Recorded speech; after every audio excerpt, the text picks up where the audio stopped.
Fala pessoal, esse aqui é o Pode Taxar, estamos no nosso primeiro episódio. Eu sou o Davi. Eu sou o Romário e hoje iremos falar sobre taxa de juros. Estamos com dois convidados especiais aqui hoje. Meu nome é Joyce, eu trabalho há 6 anos no Cicobi Credileste, uma cooperativa de crédito.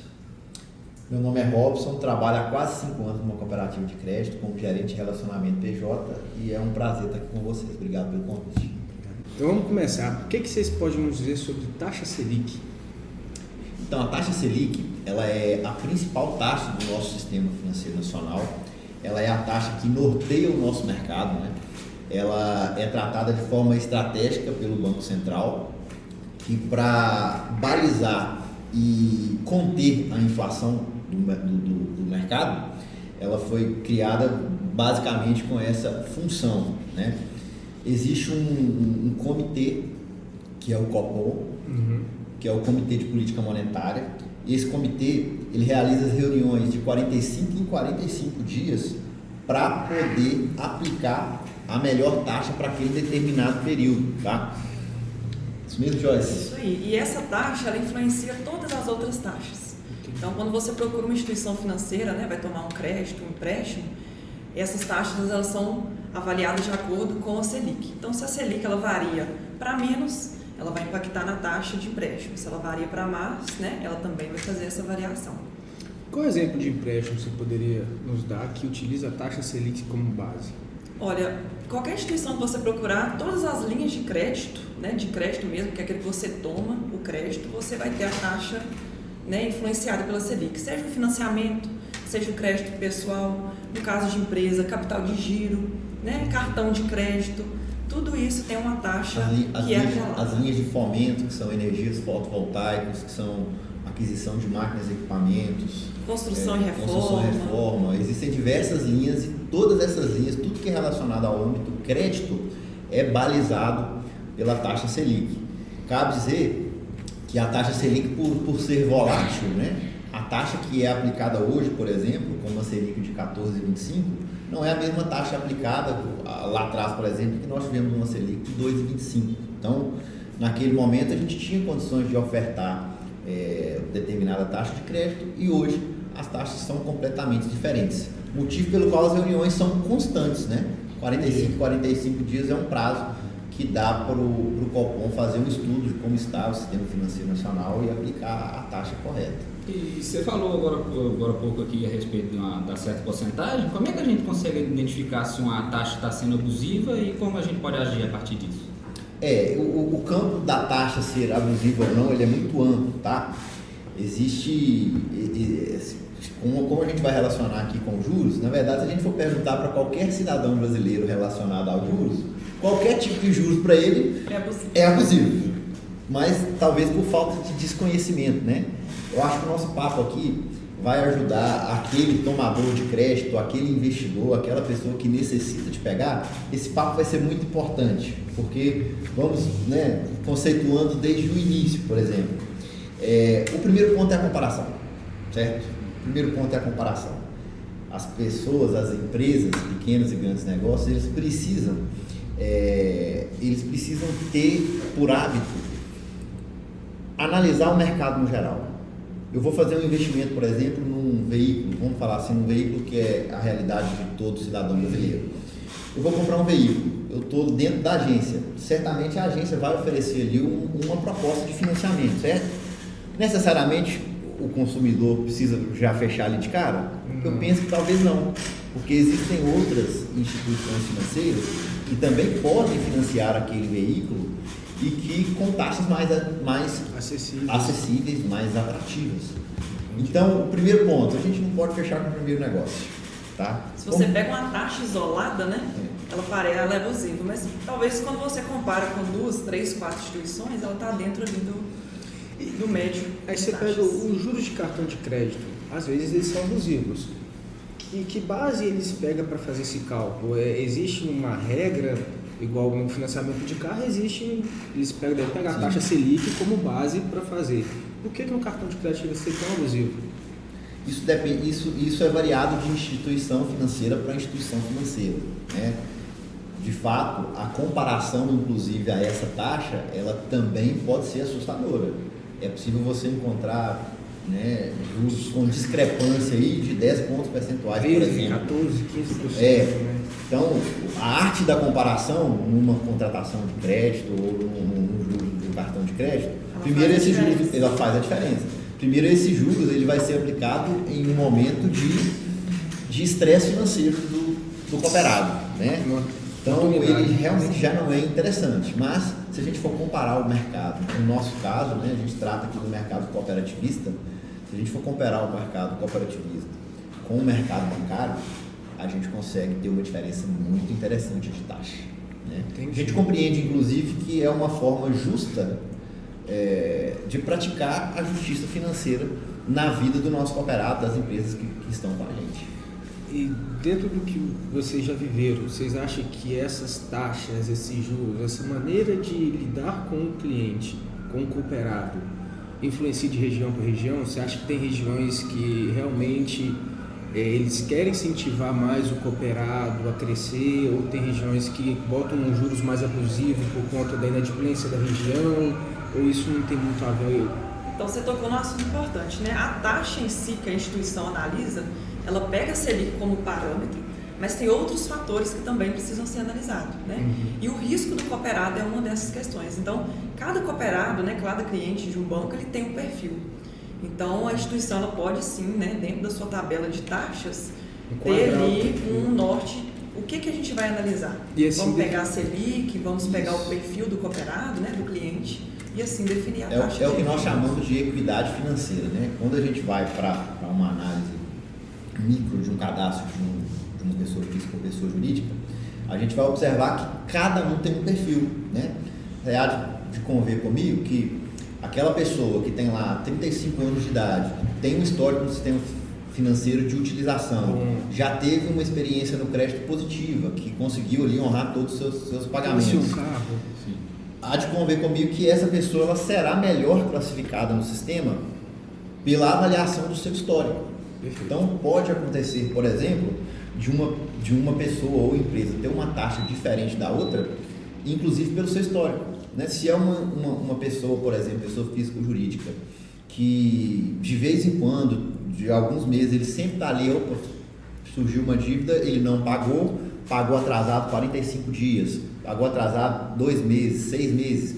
Isso, existe uma influência na classificação dessa pessoa junto ao sistema. Então, fica um histórico, né? Do comportamento dele no sistema. E aproveitando esse gancho aí, vocês já lidaram com o cliente que como é que fala? Reclamou a respeito da taxa dele por ser diferente ou por um tratamento? Nessa linha aqui que eu estou querendo saber, de questão da reclamação. Vocês já lidaram com pessoas que reclamaram da taxa ou da forma que foram tratadas? Né? Todo dia, né, todo dia, praticamente, todo dia. Mas, assim, a grande parte das reclamações, ela vem da falta da não comparação do cliente, né? No momento da contratação do crédito, há uma expectativa. O cliente contrata o crédito, o que a gente vê na prática é o cliente contratar o crédito e vamos lá, daqui 24 meses aconteceu alguma interferência com ele passou a não pagar. Ele vai reclamar que a taxa é ruim depois de 24 meses, ele não reclama na contratação, no ato, né? Mas na prática, nós participamos de um sistema que é muito privilegiado, porque a arte da comparação para nós ela é utilizada todos os dias, né? A gente sempre, nesse campo, a gente sempre se compara com os demais. Né? Quando você pega a cooperativa e um banco, a nossa taxa ela já tem um diferencial. Legal. Entendi essa questão. Mas às vezes quando o cliente vai fazendo, vamos lá, faz um comparativo com um com o outro, ele consegue vir a questionar se pode abaixar, ele consegue negociar esse valor, se ele achar ele abusivo, como ele pode estar, qual o recurso que ele tem para estar tentando negociar essa taxa, caso ele ache que a taxa é abusiva. Ele vai na cooperativa, existe parâmetro, o meu vizinho fez um financiamento aqui, cobraram tal taxa dele, de mim cobraram uma outra taxa. Pode acontecer isso e ele ir lá pegar como parâmetro e pedir um desconto em cima disso? Sim, claro. O cliente, né, o cooperado, ele tem voz, principalmente no nosso caso de cooperativa. Então, como a gente disse, o importante é a comparação. Hoje a gente tem a nossa tabela de taxas. Se você consegue comprovar que dentro do mercado atual, né, com a Selic, né, na porcentagem que ela está, você conseguiu, né, um parâmetro de uma taxa melhor, isso pode ser apresentado, a gente leva né, para alçada superior e mostra como que está o mercado hoje e é sim analisada essa possibilidade de estar Uma redução, atendendo ele. Sim. Essa parte de taxa abusiva, na maioria dos casos, igual o Robson começou, depois da contratação. Isso eu já contratei um empréstimo em outra instituição e hoje eu vi que lá onde você trabalha está mais em conta e para mim a que eu contratei é abusiva. A qualquer momento o consumidor ele tem direito de revisar o contrato, né? Então ele tem todo o direito de pedir uma revisão. Não é garantia que vai acontecer. Não é garantia, mas né, ele tem todo o direito ali de ser revisto e realmente ser tratado se realmente aquilo está abusivo ou não. Entendi. Bacana. Porque querendo ou não, dentro do contrato que ele assinou existem cláusulas, né? Então cada caso é um caso. A priori, esse cliente primeiro deve procurar a sua instituição financeira, né? E tentar fazer essa negociação diretamente com a sua instituição financeira, que vai auxiliar ele no entendimento, porque talvez a taxa não é nem muito alta. É o que acontece muito, né? Ele está lá no nosso churrasco de domingo, comenta uma situação com uma pessoa e a pessoa, às vezes por desconhecimento, ela já fala, não, isso, mas isso é taxa abusiva. Tá abusivo. Como é que estão me cobrando dessa forma, Talvez forma? ela pegou um especial, crédito que às lá vezes é no ano bem- que a Selic estava baixa e quer comparar, né? Hoje. Não tem como comparar. Você Entendi. entrou num tema importante, cheque especial. Cheque especial é muito alto. A gente tem discrepância aí de taxas do que nós fazemos hoje, né? Que são taxas bem atrativas de instituições que têm 10% a mais de taxa do que nós. 10% A mais. A mais. Isso é 8 dá 18. Exatamente. 18% por Exatamente. mês É uma diferença muito gritante que o cooperativismo ele consegue entregar uma justiça financeira. Eu acredito que à frente de outras instituições por isso. Então faz total diferença. Você acredita que ele está ganhando muito mercado com essas taxas de juros mais reduzidas? Ainda é um acessível? mercado muito amplo para ser atingido, né? Em números nacionais, o cooperativismo ele ainda representa 12% do mercado. Então, a gente ainda tem um campo muito amplo para poder Mas já navegar. avançamos muito. Mas já avançamos muito. Tem já cidades avançamos onde instituições financeiras estão fechando a agência e a cooperativa está abrindo. Legal.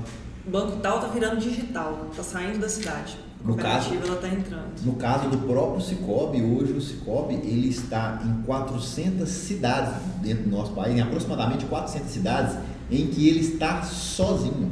Não tem outro banco. Ou seja, em que outra instituição financeira não vai, Cresceu. não consegue atender a região. E regiões ricas, prósperas, mas talvez, quando a gente olha por um número, talvez pequena, né? Mas o Sicoob, aqui trazendo mais para o nosso lado, o Sicoob o cooperativismo consegue chegar até as micro e grandes regiões. Então a dica que vocês dão é sempre quando for fazer algum financiamento, pedir uma linha de crédito, qualquer coisa envolvendo finanças, é interessante comparar. fazer uma comparação, Exatamente. avaliar o que o banco tem a oferecer, o que o outro tem a oferecer Para poder ver se a taxa, né, ela está realmente dentro De acordo. Além das taxas, né, que é importante, é claro, a gente analisar, é importante a gente também analisar o trabalho, o serviço que essa instituição financeira entrega. Vamos comparar, por exemplo, o cooperativismo com uma instituição bancária. Hoje, o cooperado, lá nós chamamos o nosso cliente de cooperado, porque o nosso cooperado, ele entra com uma cota social na cooperativa e ele é o dono da cooperativa, ele tem uma pequena parte ali daquele negócio. tem voz. Ele tem voz e, além de voz, ele também, por benefício, ele tem uma devolução financeira referente à sua movimentação, referente à sua contratação de crédito, trazendo assim para a realidade. Hoje um cooperado que realiza uma transação financeira conosco, fez uma contratação de crédito, nós fechamos o ciclo de um período de um ano e apuramos ali quais são as sobras e, para o nosso caso, as sobras elas são devolvidas para o cooperado na medida da participação que ele contribuiu com o sistema. O que numa instituição bancária há uma grande diferença. Essa devolução, na verdade, ela é feita lá para os acionistas, para aquele que comprou uma ação daquele banco. Ou seja, ela não é regionalizada. O cooperativismo ele consegue entregar riqueza para a região em que ele atua. Essa também é uma diferença muito considerável. E uma parte dos juros que você paga numa parcela, ela volta para a cota Ela capital. retorna para você. Você participa mais da cooperativa, né? Você está vinculado a ela. Então, existem ganhos diretos e ganhos indiretos por participarem, né, de uma cooperativa. Do que vocês vê hoje, da cooperativa que vocês trabalham, vocês poderiam estar nos dando um exemplo de situação que aconteceu o juro abusivo? Só um exemplo que aconteceu para a gente poder, às vezes, né, a gente aconteceu com a gente em casa ou no trabalho e a gente não consegue encaixar no modelo, né? Às vezes um exemplo poderia esclarecer melhor essa dúvida. E também a partir disso, né, como que o jeito correto de se lidar com a situação, né? Porque você identifica o problema caso, depois de começar, né? Como nós já mencionamos, a gente faz parte de um sistema privilegiado. Nós nunca tivemos um problema de alto nível, de alto risco, em que nós fomos apontados como praticantes de um juro abusivo. Né? Isso nós não temos no nosso empresta porque alguém essa propaganda sentiu é boa. Mas é. Exatamente. Normalmente a gente faz um estudo do comprometimento financeiro do nosso cooperado e através desse estudo a gente vai na raiz das contratações de crédito que foram lá realizadas e ali nós propomos uma redução. Então a gente joga nesse time do outro lado. Porque qual que é o problema da taxa abusiva? É você super endividar o cooperado ou o cliente. Você tira ele a condição de pagar. Então se ele está vindo tomar um crédito, você coloca ali uma taxa abusiva, você está fazendo ele pagar uma coisa que ele talvez não tenha condição. Sim. Né? Então você está endividando ele além do que ele tem capacidade de pagar. Inclusive essa é uma grande preocupação, né? Porque as empresas elas precisam gerar caixa e elas precisam ser saudáveis. Então não tem como uma empresa ser saudável se ela não se planejar na tomada do crédito. Então acontece numa tomada de crédito realizada a identificação dessa taxa abusiva e ele chegar até nós e aí nós auxiliarmos, né? É. Porque além de só emprestar, né, em crédito, a gente também presta uma consultoria. Entendeu? A gente tem a preocupação com o nosso cooperado. Essa é uma pergunta que todo mundo acha que deve fazer. Quem eu recorro? A quem eu vou me consultar? Quem eu pego a informação para ver se realmente eu estou caindo num golpe, eu estou sendo enganado ou estou sendo explorado? O que vocês nos orientam a fazer numa situação como essa? Eu estou incomodado. Vai direto no banco? Vai procurar um contador? Você procura um especialista em finanças? Eu vou lá onde é minha conta da agência e peço o meu gerente para me dar uma orientação melhor, mas às vezes a agência que está gerando essa taxa de juros. Então, assim, o que você nos orienta a fazer? Não há nada mais lindo para nós de que ver um projeto saindo do papel, de ver um cooperado captando um recurso de forma responsável e realizando os sonhos da empresa. Não há nada mais bonito do que a gente fazer um financiamento, por exemplo, de um caminhão e 2, 3 anos depois a gente voltar na empresa e escutar o cooperado falar assim, esse caminhão aqui já me rendeu tanto de recurso, ele já bancou a minha operação. Não há nada mais lindo do que isso, né? Uma contratação de crédito, ela precisa ser feita uma análise profunda. Inclusive, o objetivo do crédito, ele também é muito importante na contratação, né? Saber se tem um plano, né? Ele precisa ter lastro. Ele precisa ser um investimento que vai trazer algum recurso de volta. Então, é lindo quando a gente percebe isso, quando o cooperado faz a escolha correta. E isso, no ato da contratação do crédito, é analisado. Isso o Sicoob, com maestria, faz. Mas, né, fora do Sicoob, caso isso ocorra, né, com alguém, eu contratei, tem um contrato que eu estou achando a taxa abusiva, a quem recorrer? Tem o direito do consumidor, né? Existe o direito do consumidor, que é uma lei que especifica os direitos, e ele pode também procurar um advogado que entenda dessa parte. O ideal, o primeiro ponto, é procurar a agência onde você fez o contrato e pedir a revisão do contrato. É um direito seu, né? É uma obrigação da instituição, mas igual você falou, talvez a pessoa está com receio, porque foi ali que ela pegou o empréstimo, ela pode estar recorrendo a um especialista, né? Para poder fazer essa revisão para ela. Existem taxas, parâmetros de taxas que não pode ser ultrapassada, igual, vamos supor, a gente vai fazer um empréstimo, existe um limite de taxa que o banco pode cobrar em cima daquele valor ou realmente é o banco que decide o que ele vai cobrar? Não existir, existe. Na verdade, existe até um certo... Piso, né? O valor piso, vamos dizer assim. É claro que tudo é com base na Selic, né? A Selic está aí para poder controlar a inflação. Tanto que ela também tem um teto, né? A gente pode pensar assim, a Selic vai chegar a quanto? Ela tem um teto que, se ela ultrapassar, né, ela também acaba gerando mais conflito para a economia. Então, tudo tem um parâmetro. Então, quando uma instituição ela vai fazer a sua tabela de taxa de juros, ela tem que se embasar tanto no direito do consumidor, que existe ali um percentual que ele pode ter de endividamento, e com base nisso criar suas taxas. Por isso que precisa da comparação. Então tudo é em cima de um estudo, foi feita Sim, uma em cima avaliação e assim fazer uma Até proposta. as instituições que têm um valor, né, de taxa mais alto, eles têm também um estudo, né, na hora de criar suas taxas. E fora das instituições, exemplo, já aconteceu há muitos anos atrás, as Casas Bahia lançavam um produto, era R$1.000, você pagava em 24 vezes de R$100. Tem algum regimento que nos segura disso ou realmente você aceitou porque você quis? Porque você pagava R$1.400. Era uma época em que a informação ela chegava em setores privilegiados, né? Hoje, com o avanço da comunicação, com o avanço da tecnologia, eu acredito que o conhecimento ele está muito mais acessível e a pessoa, por exemplo, sendo qualificada financeiramente, hoje ela não precisa fazer isso, né? Ela pode ter um cartão de crédito da nossa instituição e pode ir lá e comprar pelo preço justo, ela consegue parcelar isso da mesma forma, sem a necessidade de pagar um juros tão alto, né? Faz parte da educação financeira que nós promovemos aí no nosso dia, né? Entendi. Talvez era a opção que a pessoa tinha, ela precisava comprar. Necessidade, né? Porque às vezes é uma questão também muito da necessidade. Sim, sim. Porque E esse empréstimo, isso era um empréstimo, né? É uma instituição por trás ali nas Casas Bahia, por exemplo, que fazia como se fosse um empréstimo ali e a pessoa pagava parcelado para ela. Infelizmente era a taxa que eles aplicavam no momento, a pessoa queria um produto. E muitas vezes é uma empresa até do mesmo grupo econômico da Casas Bahia, é um CNPJ diferente e uma estratégia de mercado também. Um vincula com o outro para poder fazer negócio. Sim. Nesse caso, para eles, eles veem isso como uma oportunidade de mercado, mas a esse ponto hoje o mercado mudou muito. Hoje a informação ela é de fácil acesso.